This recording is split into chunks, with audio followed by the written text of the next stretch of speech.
বৃহস্পতিবার না? আজকের এই রাতটা যে জুমার রাত, জানেন আপনারা? আমরা বাংলাদেশে মনে করি জুমার দিন শেষে যে রাতটা, ওইটা মনে হয় জুমার রাত। আসলে ওইটা শনিবারের রাত। ইয়াউমুস সাবত, ইয়াউমুস সাবত, ইয়াউমুল আহাদ, ইয়াউমুল ইসনাইন, ইয়াউমুল সুলাসা, ইয়াউমুল আরবিআ, ইয়াউমুল খামিস, ইয়াউমুল জুমআ। এই হচ্ছে 7 দিনের আরবি নাম। তা আজকে হচ্ছে ইয়াউমুল খামিস। এর দিনে বিশ্বনবী রোজা রাখতেন। সোমবার, বৃহস্পতিবার সুযোগ হলে রোজা রাখবেন।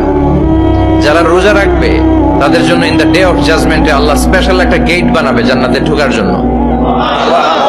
ওইটার নাম হচ্ছে রাইয়ান। মান দাখালাহু লাম ইয়াজমা আবাদা। একবার who can enter within this door he will never be thirsty again. একবার যে দরজা দিয়ে জান্নাতে ঢুকতে পারবে, আজীবনের জন্য তার গলার তৃষ্ণা মিটে যাবে।